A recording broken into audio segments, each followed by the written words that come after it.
Welcome back, ladies and gentlemen, for part 2 of this week's episode of The Long Voyage, episode number 10. Imagine that, we made it this far. We are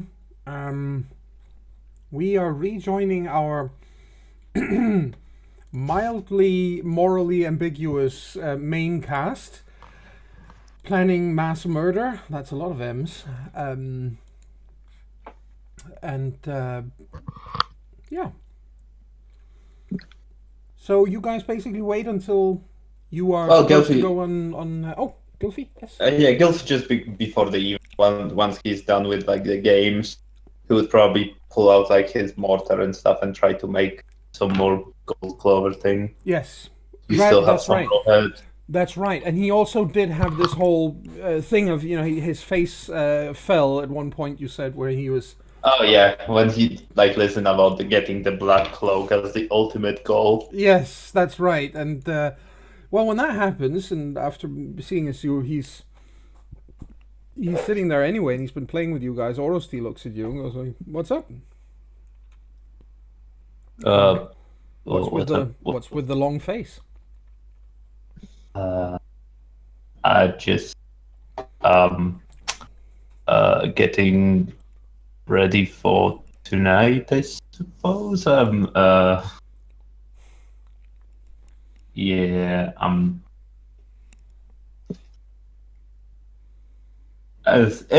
nothing. It's nothing, and he just purposely just buries his face in the gold cover, just I don't know. Yeah, yes, work. Zog. Work. Yep, zog indeed. He doesn't push you on the issue or anything. It's just a moment of, oh wow, suddenly he looks like somebody in his near and close family died, so he because just to say, Gylfi didn't talk to anybody about his vision and that he even had any. No. Yeah. The thing. I leave that entirely up to each of you, but I can't even remember. Is there any of you who haven't had a vision yet? Did Baggy? No, I think Baggy got his as well, didn't he? So yeah. Yes. Yeah, Baggy was told to look out for some raven. Yeah, exactly. Yes, the red raven. Yes, that's true. He and bring it back with him to the motherland. Yes, except it was supposed to be very, very, very far away, as I remember. Yes. And yes. So there we go. The you are as I say, you prepare for what is about to happen. Gylfi sits down to do to try and create a little more of the whole gold clover poultices and that sort of thing, and the rest of you probably just sharpening your weapons and making sure your senses are keen and you're ready and on the ball and everything. So night falls. Praying, yes. Night falls and the guard shift happens. Yes. So that begs the question: how exactly are you going to go about this? So there are others outside of just us, right? Yes. How many? Now that the garrison has lost a lot of men. Yes, and because the garrison has lost quite a few men, those who are within the walls are told to do longer shifts to make up for the shortfall. So there are you 5 plus the 2 other Southlanders plus another 8, so 15. Okay. And are people supposed to go rounds outside of the fortifications as well? Nope. Okay. Nobody is supposed to leave the safety of the walled enclosures. Do we have a sort of schedule? Only insofar as you are supposed to move around in groups of 2. Normally, you would be moving around in slightly larger groups than that. but because of the stretched manpower situation, you're told to move in groups of two, and to not look into any kind of naked flame. Don't bring torches or anything with you, because it'll just make you night blind, which is kind of counterproductive. Well, I guess that makes sense. Then Sindri and Frodi will, of course, be a group, and the two allies would probably be a group. Yep. And then Team A, one of you will have to team up with one of the inhabitants and I guess dispose of them discreetly. Which one of you think you will be suited for that? Well, I think Ilva might be the best bet because her hammer really hurts. I mean, it's immediate lights out, really. in groups of two, does that mean there's two people up in each of the watchtowers? The watchtowers have two people in it. Yes. Well, maybe. Can we be some of those people? Seeing as some of you have bows, yes, those of you who clearly carry bows could be up in the tower. So perhaps Sindri is already up in the tower and Gylfi is already up in the tower? Yeah, that would make Maybe. sense. In that case, Ilva and Baggy would patrol together then. Yes. And Frodi will have to patrol with someone. Yes, I just wanna- that sounds plausible. Yeah. I mean, my God, Gylfi's going to have to try and actually, kill someone Murderize a in man. cold blood Mhm. by himself up a tower without the other man knowing that he's his enemy. Fun times. I mean, yeah. And Sindri's going to have to do the same, and it's going to be interesting. Oh, God, okay. And there's on two outer ones, because then that means there's at least one guard tower in the center behind the trees that has two kind Yes. of the ring shores in it, which need to then be taken out Indeed. fairly expediently.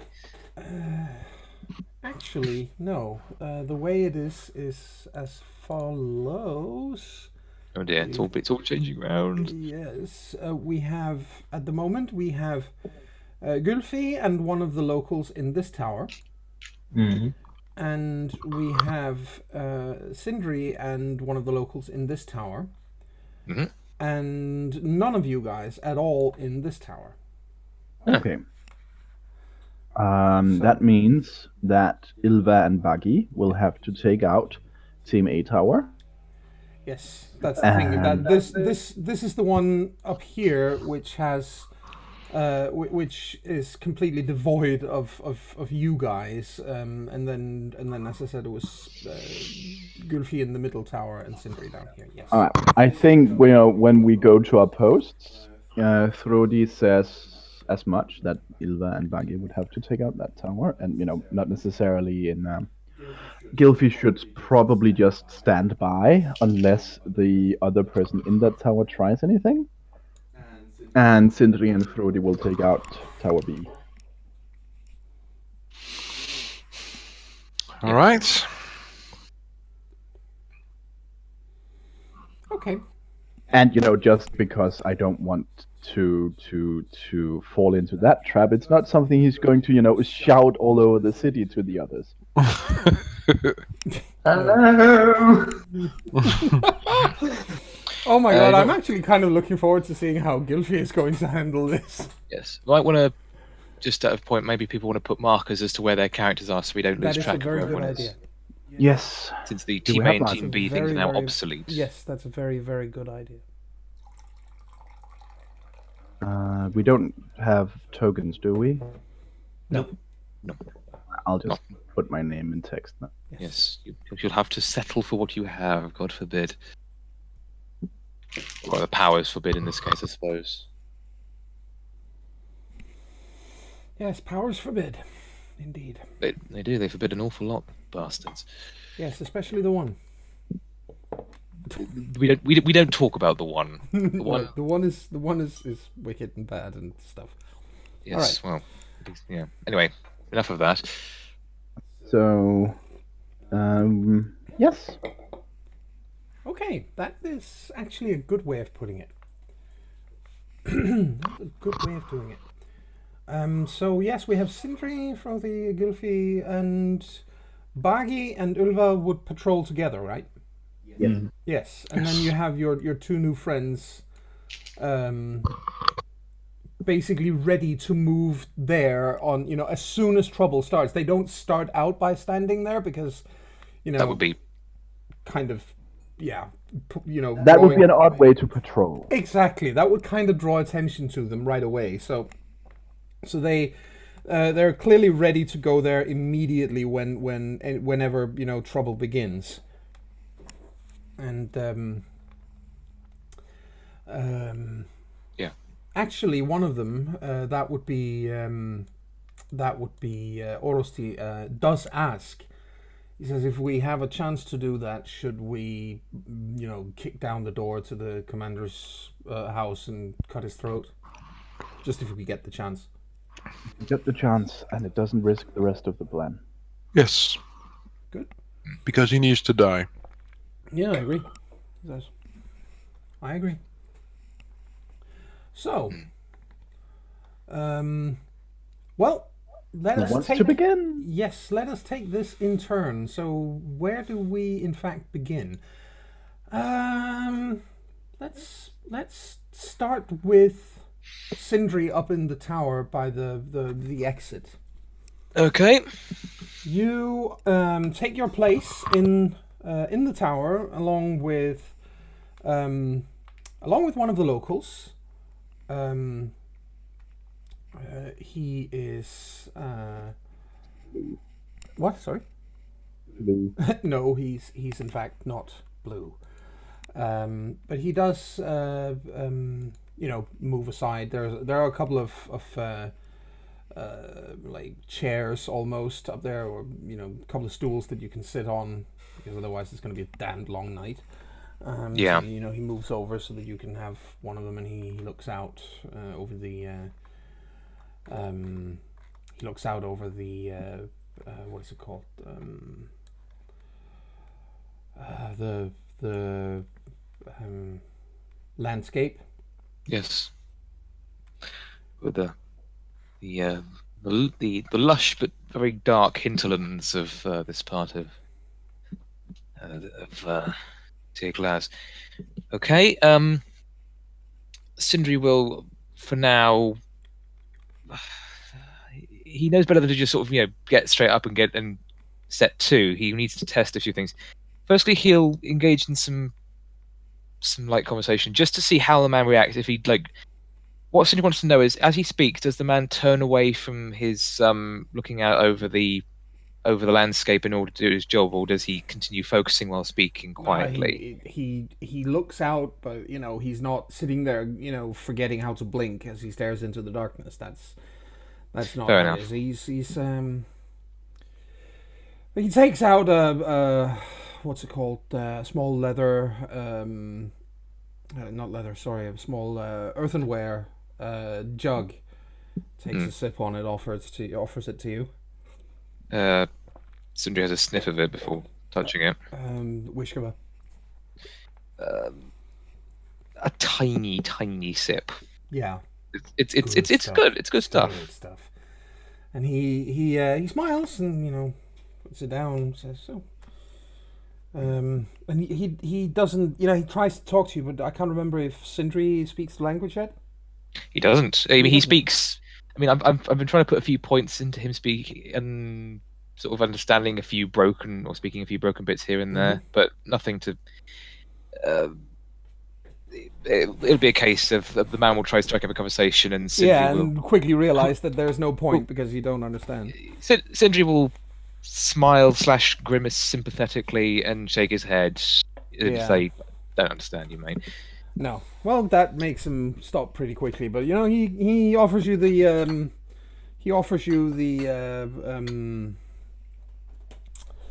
the bottle again at one point because why not? He's perfectly happy to share his drink because at least he's not sitting up there getting bored on his own. Little does he know. Little does he know, but of course that is the point. He doesn't know. Okay, well, after a few minutes, and after the second ring, and after a few minutes after that, and it's all settled down, Sindri picks a moment where the man's looking out over his post again, and then gets up and walks next to the man. And this is where I'm going to have to start being very careful. Here we go, guys. I'd like to distract him, basically. I'd like you to have Sindri act and point out as if he's noticed something, to get the man to focus on that, so he's not focusing on the fact that Sindri might just be drawing a knife behind from his sheath and trying to, Yes. I mean, Okay. Yeah, sure. That is perfectly plausible. I mean, after all, that's why you are up there, and also everybody knows. The point being that there is allegedly a group of enemies in the landscape somewhere. So obviously he is, on alert, and he is, paying attention. So. Okay. Do I need to roll something, or can I just run my knife over his throat? No, you do have to roll, but it's you get a bonus because he is he's unaware that the attack is coming. He's clearly being caught flat-footed. Okay, so what's the bonus? And firstly, what do I need to roll, and then what's the bonus? Oh, you need to, if you're using if you are using your knife, and you're trying to literally cut his throat. I mean, obviously that is entirely doable. It's also a cold shot, but the cold shot penalty, which is quite significant, is offset by the fact that he really doesn't know what's coming. Okay. So basically, you you get to roll against your regular knife skill, providing you have it. Providing I have it. I don't appear to have it, which is irritating. I have everything else. I've got my mace and I've got my bow, but a mace is still quite a noisy thing. I mean, I could hit him over the head with a mace instead. You could. I mean, point out there, grab your mace, and point out into the darkness, and then while he, it's normal, I suppose, to grab for your weapons when you do that, and then. Yeah. Him with the handle. No. Well, the point is, I'm going to use the mace on the basis that it's the only melee weapon I've got any skill. I don't want to have additional penalties from not knowing how to use a fucking knife. That's something else I need to learn to get the skill for. Yes. I suppose. Yes. Okay. Okay, so you're using that, and you're trying to crush his skull, basically. Yes. Yes. Sure. Roll your in that case against your mace skill. Yep. He does, he says something to you and points to your bow when you start, he sees you reaching for your mace, and he thinks that it's just, reflex, and he says something, points to your bow, and then he looks out into the darkness. That thing is probably more useful. Yes. Yes, probably something like that. And then So depending on how well this works, Sindri will be making a sort of sound as if to say, "Yes, I understand you." Mm-hmm. Yes. Mm-hmm. Fuck me, yes. All right. And that is a blow to the head. It's unarmored, obviously, but it's also massively, massively, massively dangerous. So, let us have a quick. I need to do a quick look at something in the book because. Yeah. Quite frankly, I want to make sure this goes down reasonably right. By which you mean he's going to survive, turn around, and come on! I don't trust you. I love you to bits, Jim, but I don't trust you. Your mace hits him, and you realize he was an animated foghorn all along, and you just press the button. Your mace slips out and flies into the darkness. No. Good grief. Your mace flies back to the pastures green. No. Looking for better life. Let's just find out what needs to be looked up and go from there. Striking at hit location.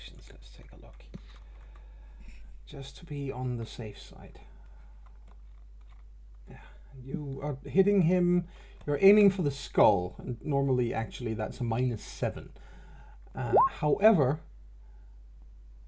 yeah, because you hit in, in such a deeply vulnerable area, the wounding penalty or the wounding bonus is absolutely massive. This is only applicable when you do a called shot. If you just randomly hit someone in the head, if you use some kind of randomizer, that's not the same thing for some, which is also why I tend to not use a randomizer and say if you don't aim for a specific part of the body, what you hit is the body. Yes, of course. Because that way, it's the biggest target basically. But what happens is if you hit the head, you do 4 times your normal damage. Wow. Okay. Because it is, but again, if you want to aim for it, it's -7. Because it's a small, movable, target. Yeah. But in this case, he doesn't look. He's got his back turned, looking out through, into the darkness, and you sneak up behind him and clock him. So, do damage. Okay, I'm trying to remember which of these 2 dice is it, the one on the left or the right of the. I keep forgetting this. I'm very sorry. I'm gonna create macros for the game as well at some point. Let me look. You rolled. I think it's the left one. Okay. Have a look. Let's find out. I will take a look. Otherwise, you'll just roll the other one. Yeah. 8. 8 crushing damage. Yes. And times that by 4 is. Yeah, it's 2d6, and that is exactly right because, of course, Sindri. Let me have a look at your character here. Yes. Boom, boom, boom. Mace is 2d6 because you have pretty good strength and it's a pretty brutal weapon. So absolutely. Yes, 8 points of damage times 4. 32. 32 points of damage. You basically turn the back of his skull into red jelly. Delightful. You hear this, and then your mace is slightly stuck in his brain matter. I think Sindri will quickly reach around to grab the man's torso and lower him gently onto the ground so he doesn't just thump down onto the board. But he is dead before he knows he's under attack. That is exactly how I wanted that to go down, because aside from the pragmatism of it, it is at least nice to give him a quick death. There is that as well, but yes, it's definitely a. That was a good couple of rolls. Even when I subtract, because of course he does have a damage resistance of 2 on the skull, even if he's not wearing a helmet. But ouch. Okay. Unfortunately, metal, especially Southlander metal, is harder than bone. A lot. Yes. Well, okay. Assuming before I suggest that we move on to someone else, will I need to roll something to cut a bell down from a rope? No. Okay, then basically what you will do is, reach up, get up, grab the clapper with one hand, use the other hand to hold the knife, just cut the clapper out. There you go. Done. Okay, well then we can move on to someone else then. Yes. And next we are gonna go and take a look at Gulfi. He was told to stand by until the rest of us arrive. Okay. Oh, he was told to stand by. Okay, no problem. I mean, unless he wants to be. No, we will. I did say though, Yeah. he was told to stand by unless the other person seemed to want to sound the alarm. In that case, he should murderize him. Okay. Well, he doesn't look like he's going to murderize or sound the alarm at the moment. In fact, he seems incredibly bored because he's on the inner tower, which means, unless there's an alarm from one of the outer towers or from along the walls, sitting in this particular tower is just waiting. Yeah, what Gilfy is actually doing Yes. during this thing, he's not going to attack the guy or anything. But what he's doing, he's setting up his visualization skill All advantage. right. Yes. Basically, it's like standing behind the guy, like they're having like a small talk, but doing this kind of like Sherlock Holmes thing. Yes, the whole mind castle Where he's thing. with basically like, okay, so I know how the body works, where I have to stick the knife. I'll just grab him by the eyes, just distract him, so he like pull his head back. You can quickly just quick slash of the knife or plonk it into his neck. Will be quick and easy. Yes, definitely. Well, that is, you have time to do that, definitely. Does that mean that you are going to try to do so before the others arrive, or No, he's just literally building this thing so he can so he have enough time to benefit from the advantage. Yes, because he has to take time to do this. Yes, that is absolutely true. And he's like looking over the guard tower. How much space does he have? Doing all this. He makes a beautiful mind numbers flying behind his head. Yes. Well, you set up your own private little mind castle there, and then get everything prepared. You have enough space to do this, and as you said, he does know how how the body works, so it should be doable, definitely. And then we're gonna, because as I said, nothing really happens in that tower, at least at first. We shall pop down to the group this time of Baggy and Ilva. Yes. Yes. What you do? So the thing is, we have a tower to take care of. A tower with 2 sentinels in it. Yes. Isn't it lovely? Yes. So are the towers large enough that both Ilva and Baki would also be able to stand in them alongside the sentinels? Yeah, but it would be a little. You wouldn't have much space, but it's definitely big enough that you can be up there. Yeah, no question. Sure, we only need enough for us to be able to basically throw them over. The thing is, it might be difficult for Ilva to actually, swing, because the hammer she's using requires space. But as I recall, she does also have, secondary weapons, so. It's simply that, using a large 2-handed weapon that requires a lot of space to swing in a small enclosed space. Yeah, certainly. Yeah. So I imagine that Ilva and Bagi are talking this over as they patrol the perimeter and approach the tower. So my question is, Ilva, do you have any idea as to how we're going to take out these two guards up in the tower? I think you may be muted.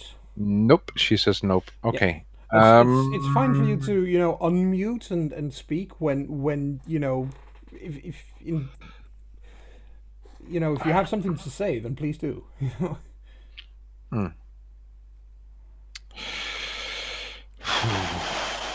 It's a tough one, because we'll need to get up into the towers. The others have the advantage of already being in the towers. It is correct. Love the bold. So, indeed. So I think at least Baggy will have to bluff his way up into the tower somehow, and that always just bring Ilva along because she's coming along. Yes, but that still brings up the issue of space. But Baggy then suggests that they try to get up into the tower, and once they're there, basically throw the 2 sentinels out of the towers and onto the ground, hopefully breaking their necks. I mean, you might want to gag them first, because they might still be able to scream on the way down. They probably will, yeah. Mm-hmm. And then they can claim that, they just both simultaneously happen to have an accident, Yeah. multiple times. They got into a scuffle about one of them bonking the other one's wife, and then they threw each other out of the tower. Yeah, that's not a bad idea, actually.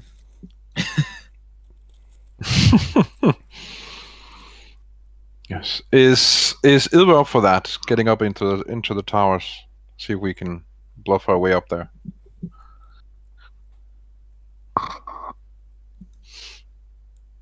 Yes. All right. I have please unmute and actually talk. I mean, the point is, we can see what you're saying, but we are recording this, and people, yeah, okay. The dog is barking. That's all right. That can't be helped. I agree. Well, so that's good point. You're right. That's really the plan then, is for Baggy to try and bluff his way up into the tower. Well, you get over to the tower, and what do you want to do to actually bluff your way up there? I think Baggy will just start climbing up the ladder, really. Right. The idea is he'll get to that if they object, but he'll start climbing. One of them realizes that there's a. The point is that there's a ladder, but then there's also what's it called, like a trapdoor, because they have to be able to close the tower in case they're under attack, so that people can't just storm up via the. So you have to knock on the trapdoor to get in. Certainly, and he'll do so. Yeah, and he won't really be silent when climbing the ladder. It would be easy for them to notice that he's on his way. One of them calls out, it's like, who's there? Baggy Balderson of the Southlanders. Wait, what? You're not supposed to be taking over in the tower, are you? I mean, you're not an archer. Nah, I just we finished our patrol of the perimeter, and Ilver and I thought it might be fun to have a look at what you guys see up in the towers. I've never been in a tower like this. Just for a minute, and then we'll be back to our patrol again. Well, you can't see much at this time, but I guess there's plausible reasons, so why wouldn't he believe you? But there isn't much to be seen. It's pitch black out there, but sure. And he opens the latch and lets you up because you're supposed to be his ally and you're not supposed to be killing him. No. Trusting people. Well, then we'll go up into the tower proper and have a look around. Yes, and have a look around, indeed. And there are these two guys who, they have bows, and they, do have a view over the landscape below. And yes, it's true that it is pitch black, but at the same time, none of you guys have, been looking into fires or anything. So your night vision is pretty okay. Yeah. There are, there is a sliver of a moon up there. It's very, it's not much, but it's there, and of course starlight is there. So Yeah. All right. Well, if anybody makes any comment about the masks group now, I'm gonna smack them. Yeah, I saw the look on your face. I will then not make that comment just as I unmute. It's fine. I silently pressed enter because I had already written it. I has disabled the dog with tummy scritches. Yay! Disabling dog is a skill. Cool. It's like disabling a trap, just more involved. Yes. It's a continuous process because I bet if you stop doing the scritches, barking will resume. No, then he'll go back to try to get Pixie down and talk with him, but Pixie has never seen a dog before. Oh. So that is a very strange cat. So he's playing Fuzzy Snowball in the windowsill, staring daggers after the dog. Okay. But he's thinking, hopefully he's thinking that maybe this is his punishment for all those times that he's whittled everywhere. Yes. Anyways, we have you two can get up into ye olde guard tower. Cool. Yay. So I think Baggy will try to subtly indicate the guardsman standing closest to Ilva, sort of to indicate that he's the one she'll have to deal with. Okay. And then Baggy will he'll probably say something about the view also inside the settlement, inside the fort. make some comment on that. I really don't know what he'd say, but he'd say something. Hey, what is that? Something to that effect, yes. Oh, is that the gong down there? Oh, that's interesting. Is that whatever. a naked woman? If he spots a naked woman, then yes, he'd absolutely say that. Man. But then I think at some point he'll just draw his axe and try to silence his guard. Yes. Are you And- going to And try hope that Ilva then Right. picks up on that and tries to do something about her guard. Okay, so Sure. when you attack them, Yes. do you try to distract them first, or because that's not what I heard here. It's more or less just that you make a couple of words of polite conversation and then suddenly just draw your weapon and jump them. I think Ilva will actually try to distract, like, point in the distance. She does know very slightly broken tear glass, so she'll Yes. just go, what? And I think Baga will pick up on that and say, "Or do you reckon those are the Karatox men?" That does make one of them the one that Bagi is standing by, because the one Ilva is standing by, she doesn't speak much of the language, so he's mostly confused and looking at her to try to figure out what she's saying. But the one that Bagi is standing with, obviously in a situation like that, he reacts and just, looks down to see what it is you're pointing towards. Right. And I think that's as good a time as any to make our move. Oh, great. So Baggy draws his axe and chops. yes, Yes. And Yep. how chops? chop head. Chop head. Yes. Yes. Well, same Head deal as with the others. That chop head means you get he's distracted, so you get to roll against your normal All right. your normal skill. Cool. I really miss my two-handed weapon right now. Oh. Baggy has gotten really fucking good with his axe. Yes, I've mind spent you. quite a few skill points. Yes, or but experience that's cool. He's an expert with the axe. Now just get some more strength, and you'll see him start dealing out some real damage. Yep, exactly. So yes. Ooh, Wow, cool. Jesus, that's again. Basically, what happens is he half turns, and Baggy begins to draw his weapon pretty much in like one smooth motion as he does so. The one that Ilva is standing next to, obviously he sees it happen. He sees you drawing your weapon, and he reacts with horror and surprise, but also very, very swiftly. So we'll get to what Ilva is doing with him in a moment, but what happens with the one you attack is that, of course, you draw your axe from your side, and you kind of have to draw and attack in one motion, because, obviously. So you draw the axe from your side, where it's hanging on your belt, upwards in a snapping sort of attack that literally just cuts from, if you feel at the back of the base of your skull, there's this little bone that Hille has identified for me at one point, because her and skeletal parts. Yes. But it's literally where it is quite literally where the skull meets the top of your spine. And your axe bites in there and just continues upwards, slicing the entire back part of his head clean off. Good. And what does Ilva do with her, now horrified but reacting?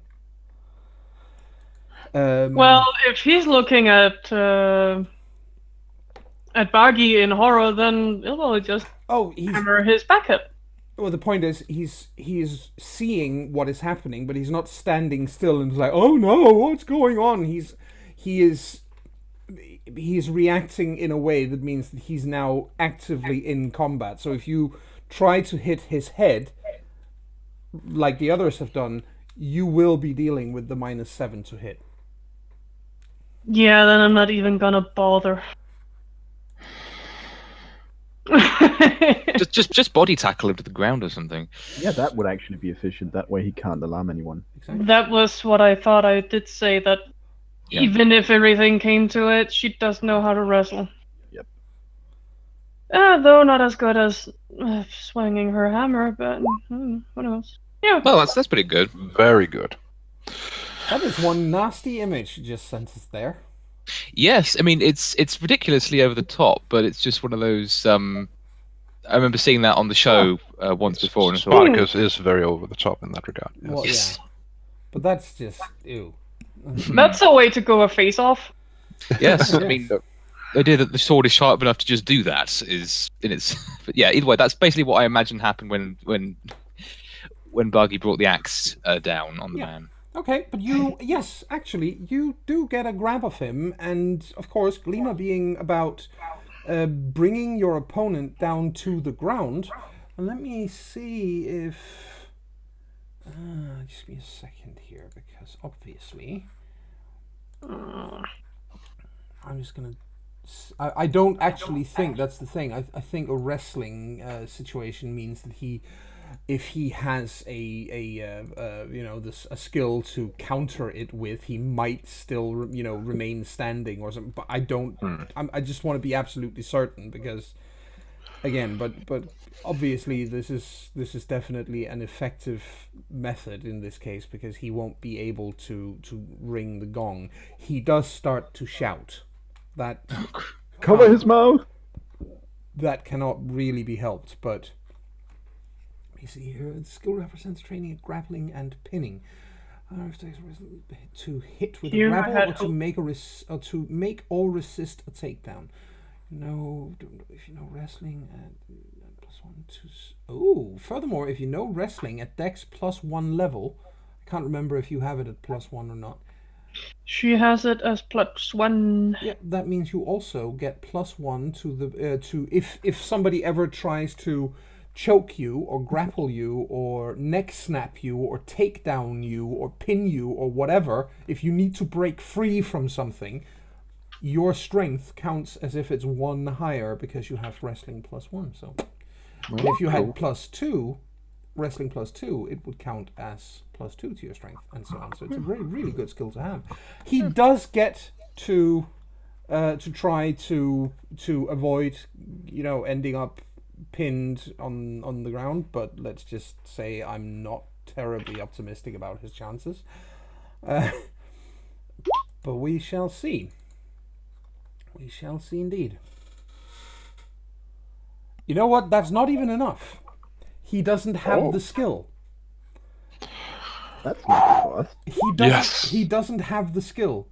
So, in that case, sorry, I shouldn't even have been rolling at all, because it is one of those that is defaults none. He can't roll it without training, so he is pinned. I had hoped that her strength would do so he had no air left in his lungs, but oh well. I did catch him. You did, and you have brought him down on the ground. He does cry out. Snap his neck. Treason. We are attacked, and then you can basically try to put him out of his misery. That's.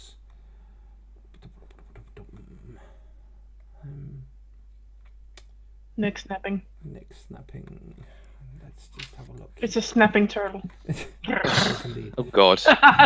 Yum yum yum. All in yum yum yum. Anyway, special combat situations. Ooh. All right.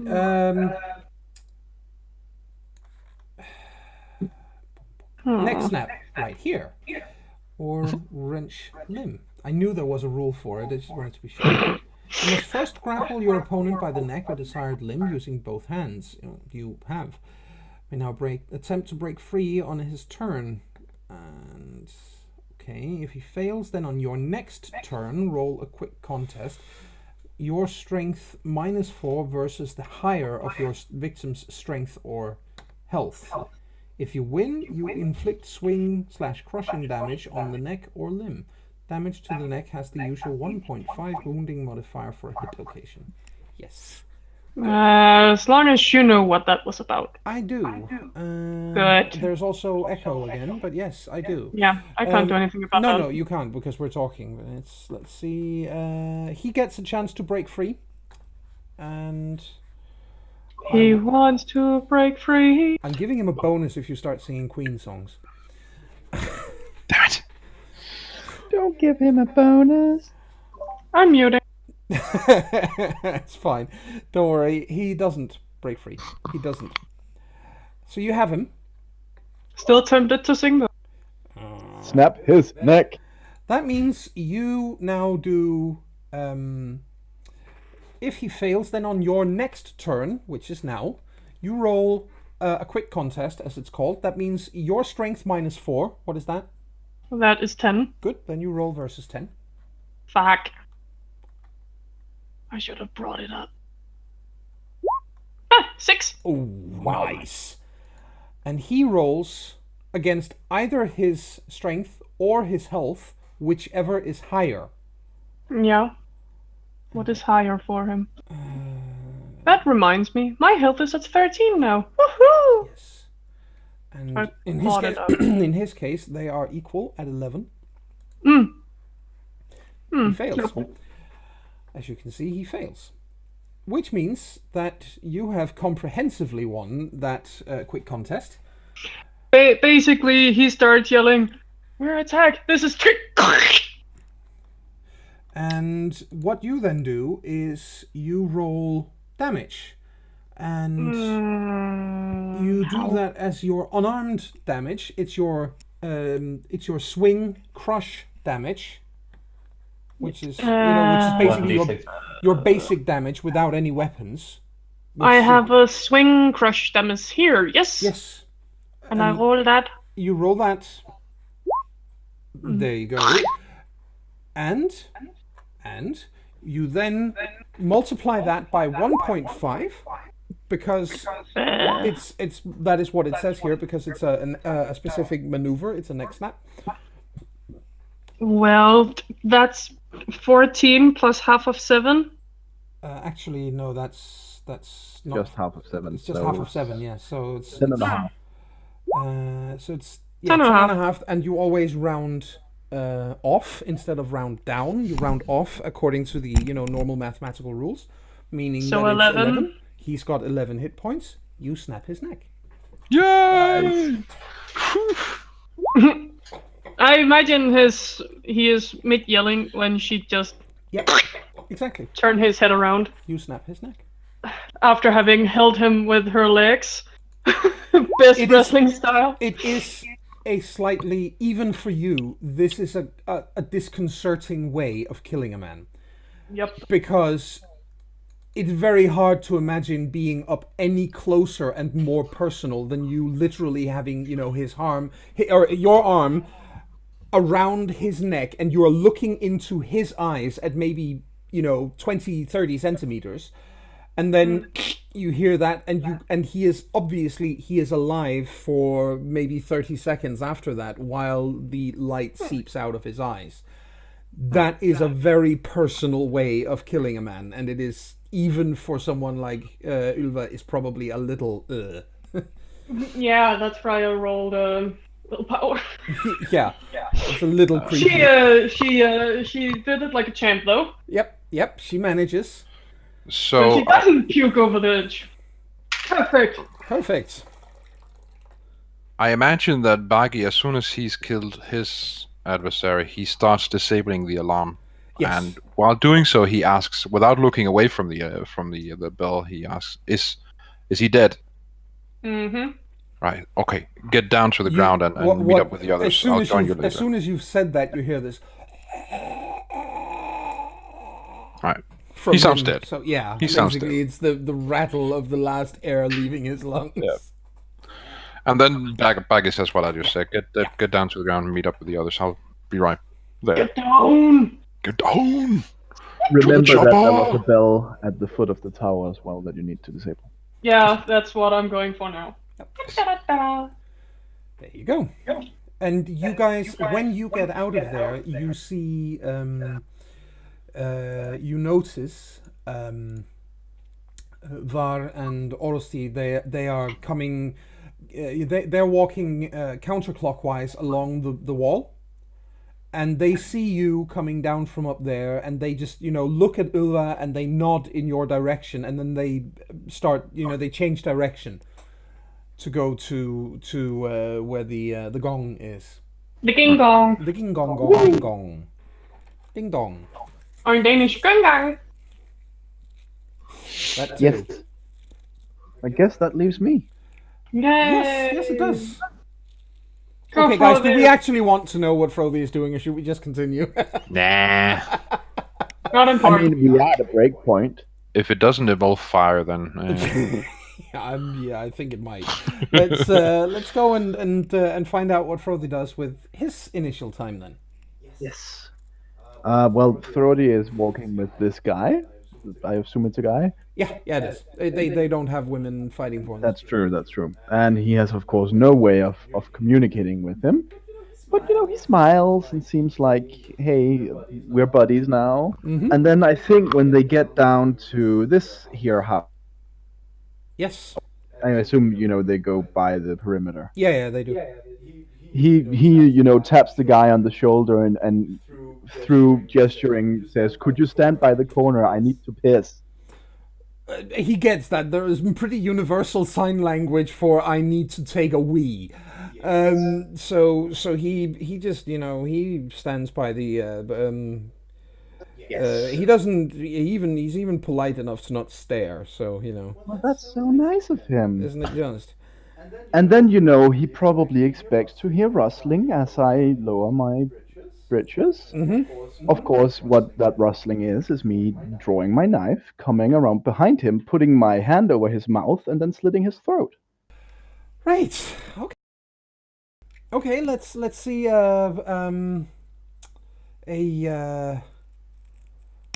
Let's see a knife roll. I'm gonna. He doesn't, as I said, he doesn't actually look because he's perfectly certain that what you're doing is, swinging your willy around and doing the doing a very wet helicopter. Yes. But so yeah, you same rules for you as for everyone else. I am so happy I managed to put ranks into knife. Mm-hmm.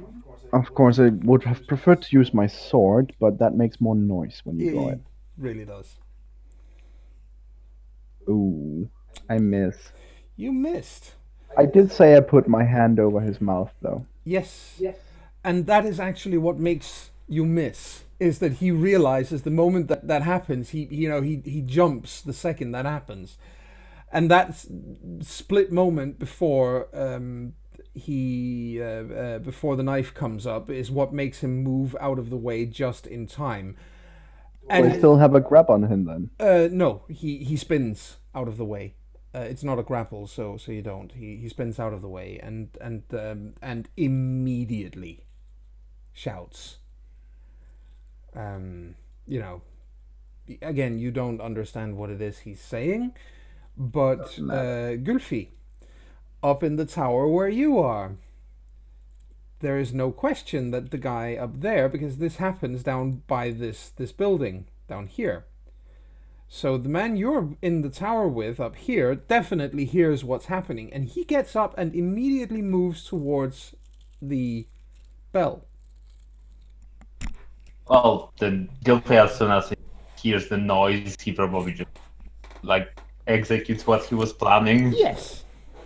So I have to roll IQ first for my. Yes, you do.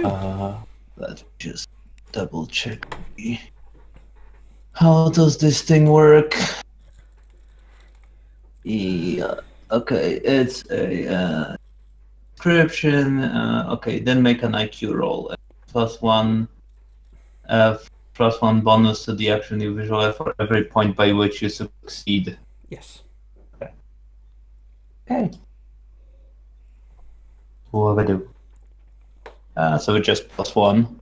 Yeah, but you still get you still have an idea of what is happening there. So yes, you get +1. Okay. So it's +1 to me knife. To me knife. You knife. Knife. The most, or the least hooligan-sounding orc in the world. Oh, you soaking bastard! Okay. Woo. And I will use my luck for this hour. Yes. Yes. And I roll Excellent. an 8. Yes, you do. You get it. Luck Thank is goodness such for a that. nice thing, isn't it? Indeed. Especially since we're actually coming up on the next break pretty quickly. But we will just deal with this, and then we can take the break and come back and finish up with Frothy after the break. Shall we do that? Anyway, Yes. roll Smash. roll damage, please. Okay.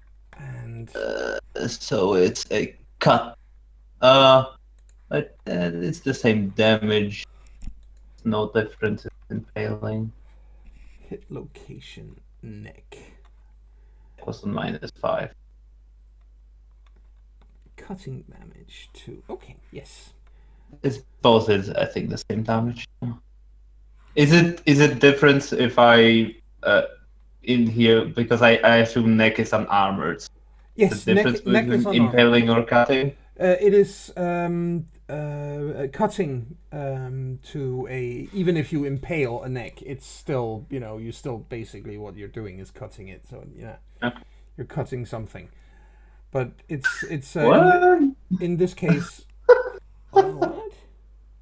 Oh yeah, because it's a 1d6 -2 for knife. Yeah, but that's a minimum of 1 in that case. Okay. In Yeah. this case, specifically, because there are some.